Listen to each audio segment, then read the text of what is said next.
সুজলপুর নামক এক গ্রামে কাকন তার বাবার সাথে বসবাস করত। বদমেজাজি কাকন অনেক হিংসুটে আর অহংকারী ছিল। তার সাথে ঝগড়ায় কেউ পারত না। প্রতিদিনের মতো আজও কাকন তার বন্ধুদের সাথে ক্লাসে বসেছিল। তখন তার গরিব বান্ধবী মিনা তাকে বলে, কাকন, আজকে তুই কয়টা খাতা এনেছিস? আরে তুই তো 3টে খাতা এনেছিস, আমায় একটা খাতায় লিখতে দিবি? একটু পরেই ম্যাম ক্লাসে চলে আসবে, কিন্তু আমি যে আজকে খাতা আনতে পারিনি। বাবাকে বলেছিলাম, কিন্তু বাবা আমায় খাতা কিনে দেয়নি। আর দেবেই বা কোথা থেকে? আমি যে অনেক গরিব। আরে বাহ, তুই খাতা আনিসনি তাতে আমার কি শুনি? আমি কেন তোকে খাতা দিতে যাব? আমার এত দামি খাতায় লেখার মতো তোর সামর্থ্য আছে? যদিও তুই আমার খাতায় লিখিস, তবে ওই খাতা ফেরত দিতে পারবি কখনো? শোন, তোর যদি আমার খাতা নিতেই হয় তবে ফেরত দেওয়ার কথা চিন্তাও করিস না, কারণ তুই কখনোই পারবি না এত দামি খাতা কিনে আমায় ফেরত দিতে। আরে কাকন, তুই এত কথা কেন বলছিস? ও তো সামান্য একটা খাতাই চাইছে। আমার কাছে যদি থাকতো তাহলে আমি অবশ্যই ওকে একটা খাতা দিতাম, কিন্তু আমার কাছে যে আজকে একটি মাত্রই খাতা আছে, তাই তুই ওকে একটা খাতা দিয়ে একটু উপকার কর। আজকে আমার ওকে খাতা দিয়ে উপকার করতে হবে, তাও আবার এত দামি খাতা? তোর যদি এত দরদ লাগে তাহলে তুই না লিখে তোর খাতাটাই ওকে দিয়ে দিলেই পারিস। যত সব, আমি কাউকে খাতা দেব না আর কারো সাহায্যও নিব না। এইভাবে কেন বলছিস? আমি কি তোকে কোনোদিনও সাহায্য করিনি? সেই দিনও তো তুই আমার কাছ থেকে একটা কলম নিয়েছিলি। কতবার তোর কাছে কলমটি চাইলাম, কই আমাকে তো সেই কলমটি ফেরত দিসনি। এখনো তোর কাছে আমার কলম রয়েছে, আর আজ আমার একটা সামান্য খাতা দেওয়া নিয়ে তুই এত কথা শোনাচ্ছিস। তুই কোন কলমের কথা বলছিস রে? ও আচ্ছা, তোর ওই সস্তা কলম। আমি তো সেদিন বিপদে পড়ে তোর কাছে কলম চেয়েছিলাম। আচ্ছা, তোর ওই কলম আমার ব্যাগের এক কোণেই পড়ে আছে। দাঁড়া, আমি এখনই তোকে ওই কলম ফিরিয়ে দিচ্ছি। ওইটুকু একটা কম দামি কলম দিয়ে আমার আবার উপকার করেছে। এরপর কাকন তার ব্যাগ থেকে কলমটি বের করে আর সে মিনার ওপর ওই কলমটি ছুঁড়ে মারে। এতে করে মিনা আঘাত পায় আর তার মাথা দিয়ে রক্ত ঝরতে থাকে। কাকন, এটা তুই কি করলি? মিনার মাথা ফেটে রক্ত ঝরছে, তুই ওইভাবে ওর গায়ে কলমটি ছুঁড়ে মারলি? দাঁড়া, আজকে ম্যাম আসলে আমরা তোর বিরুদ্ধে ম্যামের কাছে নালিশ করব। তাই নাকি? তা তোরা কি ভুলে গেলি? আমাকে যার কাছে নালিশ করিস না কেন, আমার কিছুই হবে না, কারণ এই স্কুলের হেড স্যার আমার বাবা। বাবা তো আমাকে কিছুই বলবে না। হা হা হা। এরপর কাকন হাসতে থাকে। তখনই তাদের ক্লাসের ম্যাম ক্লাসে প্রবেশ করে আর বলেন, ছোট্ট বন্ধুরা, আমাদের আজকের এই গল্পটি তোমাদের কাছে কেমন লাগছে? যদি ভালো লেগে থাকে তাহলে এখনই কমেন্ট বক্সে তোমাদের নাম বলে যাও। পরবর্তী গল্পে তোমাদের নাম ব্যবহার করা হবে। এ কি বাচ্চারা, এখানে কি হয়েছে? মিনার মাথা ফেটে এইভাবে রক্ত ঝরছে কেন? মিনা, তোমার কি হয়েছে? এরপর প্রিয়াঙ্কা সব ঘটনা ম্যামকে খুলে বলে। সব শুনে ম্যাম বলেন, না না, এটা তো মোটেও ভালো কথা নয়। কাকন, দিন দিন তোমার সাহস বেড়েই চলেছে। তুমি কি আজকে এই কাজটি ঠিক করেছো? কাকন তখন তার ক্লাস টিচারকে কিছুই বলতে পারে না। সেই দিন ক্লাস শেষ করে ক্লাসের ম্যাম চলে যায় হেড স্যারের কাছে আর বলেন, স্যার, আমি কি আসতে পারি? জি ম্যাম, আসুন। কোনো কিছু কি ঘটেছে? হ্যাঁ স্যার, কাকন দিন দিন অনেক খারাপ আচরণ করছে। সে তো কাউকে সহ্যই করতে পারে না। আজকে তো সে তার ক্লাসের এক সহপাঠীর মাথা ফাটিয়ে দিয়েছে। আপনি একটু বিষয়টা দেখবেন স্যার। সেই দিন স্কুল ছুটির পর মিনা যখন গ্রামের পাশের জঙ্গলের রাস্তা ধরে বাড়িতে যাচ্ছিল, তখন সে একটা গাছের নিচে খুবই সুন্দর একটা খাতা পড়ে থাকতে দেখে। খাতাটি দেখে মিনা অবাক হয়ে সেই খাতার কাছে যায় আর বলে, আরে এত সুন্দর একটা খাতা এই জঙ্গলের মধ্যে কে ফেলে গেছে? মনে হয় কেউ যাওয়ার পথে ভুল করে খাতাটি ফেলে গেছে। আমার এই খাতার মালিককে খোঁজা প্রয়োজন। মিনা যখন এইসব কথা ভাবছিল, সাথে সাথে সে দেখতে পেল খাতাটি হঠাৎ করে কথা বলতে শুরু করলো। এটা দেখে মিনা চমকে যায়।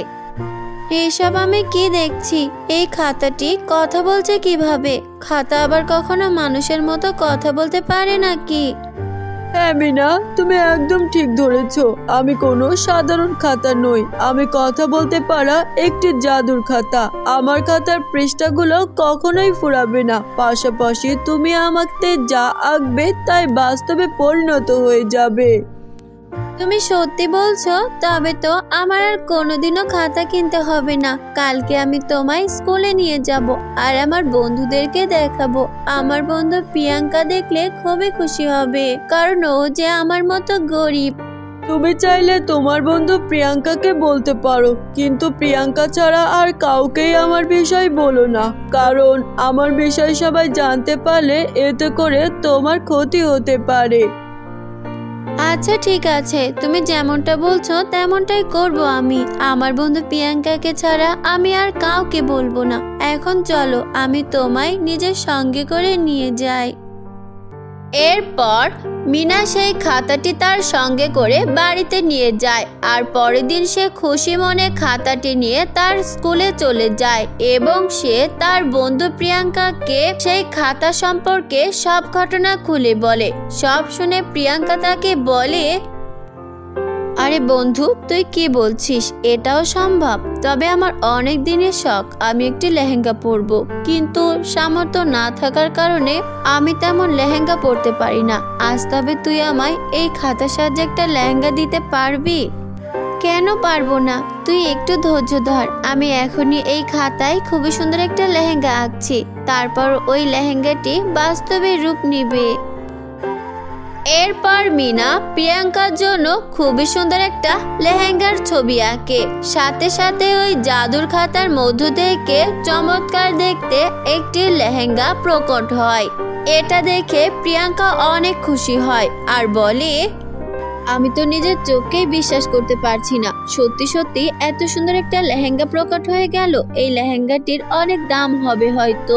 আমি এই লেহেঙ্গাটিকে খুব যত্ন সহকারে রাখবো। তুইও এই খাতাটিকে সাবধানে রাখিস, যেন কেউ টের না পায়।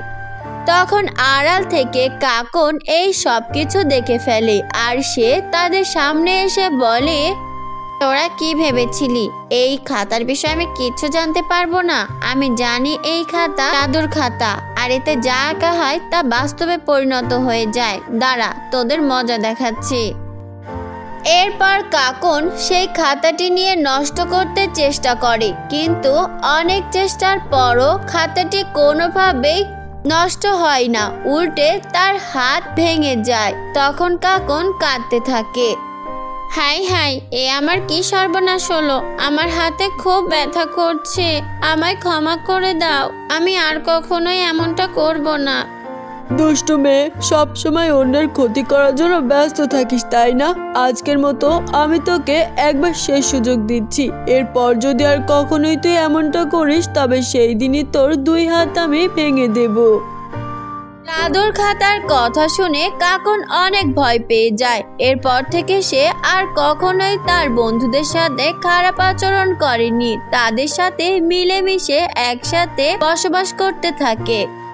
ছোট্ট বন্ধুরা, আমাদের আজকের এই গল্পটি তোমাদের কাছে কেমন লেগেছে? যদি ভালো লেগে থাকে তাহলে এখনই একটা লাইক দিয়ে আমাদের চ্যানেলটিকে সাবস্ক্রাইব করে দাও। ধন্যবাদ। বহু বছর আগের কথা। ছোট্ট একটা গ্রামে লাবিবা তার সৎ মা রোশনি ও সৎ বোন রাশির সাথে থাকত। লাবিবার সৎ মা লাবিবার উপর অনেক অত্যাচার করত, তাকে দিয়ে ঘরের সব কাজ করাতো, এমনকি তার দোকানের সেলাই কাজও করাতো। লাবিবা খুব সুন্দর করে জামা কাপড় সেলাই করতে পারত। সে কোনো রকমে স্কুল থেকে এসেই সেলাই কাজে বসে যেত, যার কারণে সে ঠিকভাবে স্কুলের পড়া কমপ্লিট করতে পারত না। রাত জেগে পড়ার কারণে তার শরীর দিন দিন খারাপ হয়ে যেতে থাকে। একদিন লাবিবা তার সৎমাকে বলে, মা, আমাকে স্কুলেও যেতে হয়, আবার ঘরের কাজও করতে হয়, আবার এখানে এসে সেলাইও করতে হয়। তার উপর আমি রাত জেগে পড়ার কারণে আমার শরীরটাও খারাপ করছে। তুমি কি সপ্তাহে অন্তত একদিন আমাকে ছুটি দিতে পারবে? সপ্তাহে একদিন ছুটি পেলে আমি ওই একদিনেই আমার বাকি 7 দিনের পড়া কমপ্লিট করে রাখবো। ওই একদিন না হয় রাশিকে বলো দোকানে বসতে। কি? আমার মেয়ে দোকানে বসবে? কোনোদিনও না। তুই থাকতে আমার মেয়ে এত কষ্ট কেন করবে? তোর মা তো অনেকদিন আগেই মারা গেছে, তার উপর তোর বাবাও আমার কাঁধের উপর তোকে ফেলে রেখে গেছে। এখন যে আমি তোকে ফ্রিতে খাবার খাওয়াচ্ছি এটাই তো অনেক, এখন আবার ছুটিও চাইছিস? এত ছুটি লাগলে তুই বরং আমার ঘর থেকে বের হয়ে যা, তাহলে একেবারে সারা জীবনের মতো ছুটি পেয়ে যাবি। এখন সর আমার চোখের সামনে থেকে। এইভাবেই লাবিবার সৎ মা সব সময় লাবিবার উপর অত্যাচার করত। লাবিবার যাওয়ার মতো কোনো জায়গা ছিল না, তাই সে সব অত্যাচার মুখ বুজে সহ্য করত। একদিন লাবিবার সৎ মা লাবিবাকে শহরে পাঠায় কিছু সুতা কিনে আনার জন্য। লাবিবা যখন সুতা কিনে বাড়ি ফিরছিল তখন সে রাস্তার মাঝে ছোট্ট একটা পরীর বাচ্চাকে দেখতে পায়। পরীর বাচ্চাটি ভীষণভাবে আহত ছিল। এ কি, এইখানে এইভাবে এই পরীর বাচ্চাটা পড়ে আছে কেন? আমি ওকে আমার সাথে করে নিয়ে যাই, তারপর দেখি ওর কি হয়েছে। লাবিবা পরীর বাচ্চাটাকে তার বাড়িতে নিয়ে যায়। তারপর তার ক্ষত স্থানে মলম লাগিয়ে দেয় আর তাকে অনেক যত্ন করে সুস্থ করে তোলে। কিছুক্ষণ পর পরীর বাচ্চাটার জ্ঞান ফিরে আসে। এ কি, আমি এখানে কেন? এটা কোন জায়গা? আর তুমি কে? আমার মা কোথায়? আরে শান্ত হও, আমি লাবিবা। তুমি রাস্তার পাশে আহত হয়ে পড়েছিলে, তাই আমি তোমাকে এখানে এনেছি। আর তুমি কি জানো তোমার মা কোথায়? না, আমি তো জানি না। আমি তো আমার মায়ের সাথে পৃথিবীতে ঘুরতে এসেছিলাম। হঠাৎ করেই রাস্তার মাঝে একটা ডাইনি চলে আসে, আর আমার মা সেই ডাইনির সাথে লড়াইয়ে ব্যস্ত ছিল। তখনই আমি জাদুর লাঠি থেকে নিচে পড়ে যাই, আর তারপর আমার কিচ্ছু মনে নেই। তার মানে কি আমি হারিয়ে গিয়েছি? এখন আমি আমার মাকে কোথায় খুঁজবো? আমি তো পরিদেশের রাস্তাও চিনি না। এখন আমার কি হবে? আরে তুমি এভাবে কান্না করো না, আমি দেখছি তোমার মা কোথায় গিয়েছে। আমি তোমার মাকে খুঁজে এনে দেব। এবার কান্না থামাও। তখনই সেখানে লাবিবার সৎ বোন চলে আসে। আরে আপু, তুই পরি ডলের সাথে খেলছিস? দে, আমাকে দে, আমিও খেলবো। নারী রাশি, এটা খেলার পরি না, ও সত্যিকারের পরি, আর এখনো ভীষণভাবে আহত। ওকে নিয়ে খেলা যাবে না। বুঝতে পেরেছি, তুই আমাকে দিবি না তাই তো? দাঁড়া, এক্ষুনি মাকে ডাকছি। মা, ও মা, কোথায় তুমি? দেখো লাবিবা আমাকে পরিপুতুল দিচ্ছে না। তখনই সেখানে লাবিবার সৎ মা চলে আসে। কি রে, তুই ওকে কি দিচ্ছিস না? কেন জ্বালাতন করছিস আমার বাচ্চাটাকে? এটা আবার কে? ওকে দেখে তো পরি মনে হচ্ছে। ওর জামা কাপড় এত ছেঁড়া ফাটা আর এত নোংরা কেন? ও তো নিশ্চয়ই পরিদেশের ভিখারি। তুই ওকে কেন আমার বাড়িতে এনেছিস? যা, ওকে এক্ষুনি রাস্তায় ফেলে দিয়ে আয়। না মা, ওকে এখন রাস্তায় ফেলে দিয়ে আসতে পারবো না। ও অনেক আহত। ও একটু সুস্থ হলে আমি ওকে ওর মার কাছে দিয়ে আসবো। দয়া করে ওকে আর কয়টা দিন আমার সাথে থাকতে দাও। পারবো না, তুই ওকে এক্ষুনি বাইরে ফেলে দিয়ে আয়, তা না হলে আমি তোকেই বাইরে ফেলে দিয়ে আসবো। ব্যাস মা, অনেক হয়েছে। আমি তোমার অনেক অত্যাচার সহ্য করেছি। তোমাকে আর কষ্ট করে আমাকে বাইরে ফেলতে হবে না। আমি একাই ওকে নিয়ে বের হয়ে যাচ্ছি। তারপর লাবিবা ছোট্ট পরীটাকে নিয়ে বাড়ি থেকে বের হয়ে যায় আর এক অজানা রাস্তার দিকে এগিয়ে যেতে থাকে। আপু, তুমি আমাকে ক্ষমা করে দাও। আমার জন্যই তোমাকে বাড়ি থেকে বের করে দেওয়া হলো। আরে না না ছোট পরী, তুমি মন খারাপ করো না। আমার সৎ মাটা এইরকমই, সে সব সময় আমার উপর এইভাবেই অত্যাচার করে। কিন্তু আপু, তোমাকে একটা অনুরোধ করি, তুমি আমাকে একা ফেলে কোথাও যেও না, তাহলে আমি মরেই যাব। আমি তো এই পৃথিবীর কিছুই চিনি না, বলো। আরে ছোট্ট পরী, তুমি এত চিন্তা করো না। আমি তোমাকে একা রেখে কোথাও যাব না। চলো এখন আমরা জঙ্গলে যাব, আর সেখানে গিয়েই ছোট্ট একটা ঘর বানিয়ে আমরা সেখানে থাকতে শুরু করব, ঠিক আছে? তারপর লাবিবা ছোট্ট পরীটাকে নিয়ে জঙ্গলে যায় আর সেখানে গিয়েই ছোট্ট একটা ঘর বানায় আর সেই ঘরেই তারা থাকতে শুরু করে। ছোট পরী, তোমার তো নিশ্চয়ই অনেক ক্ষুধা লেগেছে। হ্যাঁ আপু, আমার অনেক ক্ষুধা লেগেছে। দেখো না, ক্ষুধায় আমার পেটটা ব্যথা করছে। তুমি কি আমার জন্য কিছু খাবারের ব্যবস্থা করতে পারবে? ছোট পরি, আমার কাছে তো টাকা নেই, কিন্তু আমার গুণ আছে। আমি সেলাই কাজ জানি। আমি বাজারে যাই, সেখানে গিয়ে একটা না একটা কাজ আমি অবশ্যই পাবো। তারপর লাবিবা একটি বাজারে যায় আর সেখানে একটা টেইলারের দোকান দেখে।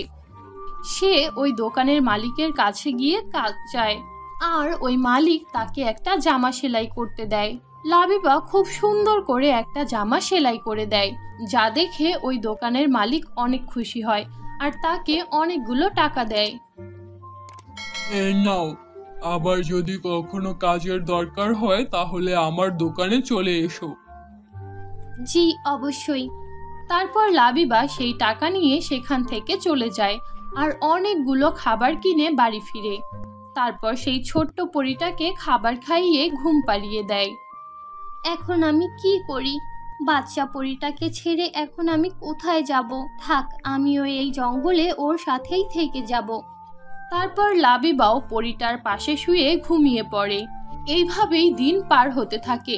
একদিন সেই বাচ্চা পরীটার খোঁজ করতে করতে তার মা ওই জঙ্গলে এসে হাজির হয়। আরে আরে, এই তো আমার বাচ্চা পরী। তুই এতদিন কোথায় ছিলি মা? আমি তোকে কত খুঁজেছি। আমি ওই ঝড়ের মাঝে হারিয়ে গিয়েছিলাম। আমার ছোট্ট পরী, তুই ঠিক আছিস? তোর কিছু হয়নি তো?